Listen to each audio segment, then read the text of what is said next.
Kembali lagi bersama saya dengan Historia 91. Di video kali ini tentunya kita akan menelusuri tentang persatuan dan kesatuan bangsa Indonesia dari masa ke masa. Oke, nah tentunya kita awali dengan yang pertama, yaitu adalah tentang revolusi kemerdekaan, yaitu tanggal 18 Agustus 1945 sampai dengan 1949. Pada masa itu, tentunya kita dapat mengenal bahkan pun melihat bahwa bentuk negara pada waktu itu adalah negara kesatuan. Selanjutnya, bentuk pemerintahan adalah republik, di mana Indonesia pada waktu itu tentunya mengalami akan revolusi. Pada waktu itu terjadi, atau revolusi itu terjadi, tentunya setelah adanya maklumat 14 November 1945.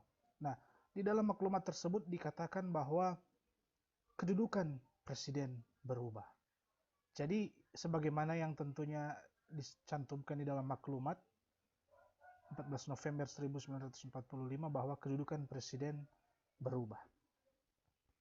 Nah, kita bisa melihat ada sebuah gambar yang tentunya di samping, ya, itu. Nah, dikatakan berubah adalah bagaimana presiden di masa itu hanya berfungsi hanya sebagai kepala negara saja. Jadi selanjutnya, karena fungsi kepala pemerintahan dipegang Perdana Menteri. Oke, jadi presiden hanya berfungsi sebagai kepala negara saja, sementara untuk fungsi kepala pemerintahan dipegang oleh Perdana Menteri.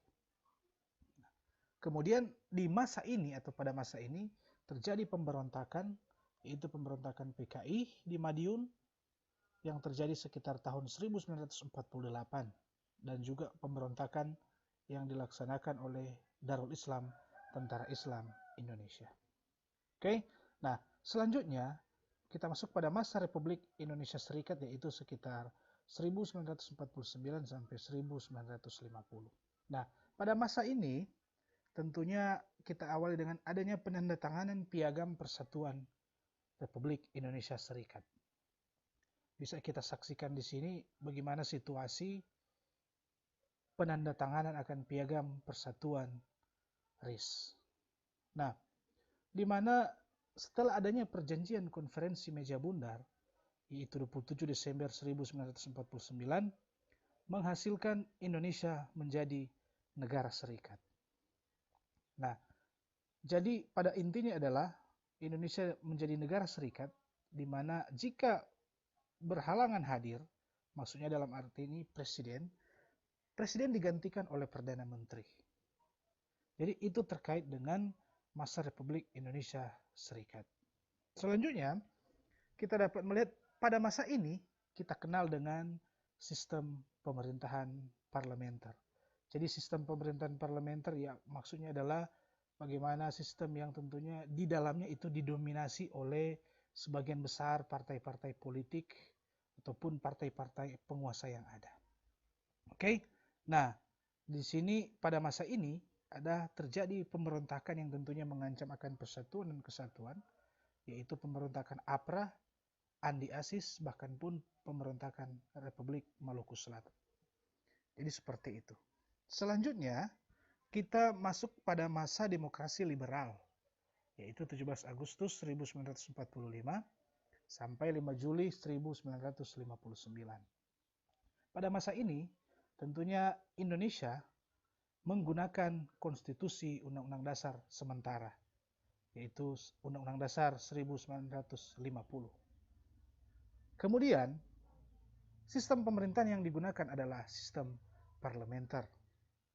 Jadi di mana pada masa ini presiden, dalam hal ini Soekarno, hanya kategorikan sebagai simbol di dalam pemerintahan.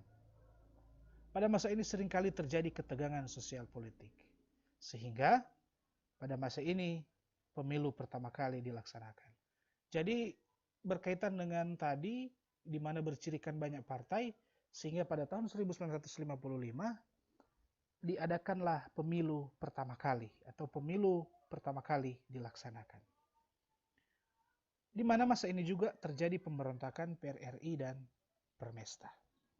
Selanjutnya, pada masa demokrasi terpimpin, yaitu 5 Juli 1959 sampai 12 Maret 1967, itu terbentuk tentunya karena atau melalui dekret Presiden 5 Juli 1959, di mana pemerintah berlakukan kembali Undang-Undang Dasar Negara Republik Indonesia 1945, di mana sistem pemerintahnya adalah presidensil.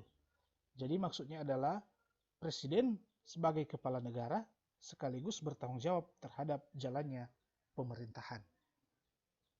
Kemudian pada masa ini pemberontakan yang terjadi adalah pemberontakan Gerakan 30 September. Selanjutnya pada masa Orde Baru, yang ini tercatat 12 Maret 1967 sampai 21 Mei 1998, tentunya presiden dalam hal ini presiden penyelenggara negara dengan dibantu oleh menteri. Kemudian munculnya perlawanan rakyat terhadap kekuasaan Soeharto melalui gerakan reformasi. Jadi pada masa Orde Baru ini tentunya memunculkan adanya perlawanan rakyat terhadap kekuasaan yang dilakukan atau dipimpin atau dijalankan oleh Soeharto melalui gerakan reformasi. Selanjutnya akhirnya Soeharto mundur dari jabatannya, yaitu pada 21 Mei 1998. Itu menandakan berakhirnya akan masa Orde Baru. Selanjutnya masa reformasi, yaitu dimulai ketika pada tanggal 21 Mei 1998 sampai dengan masa sekarang.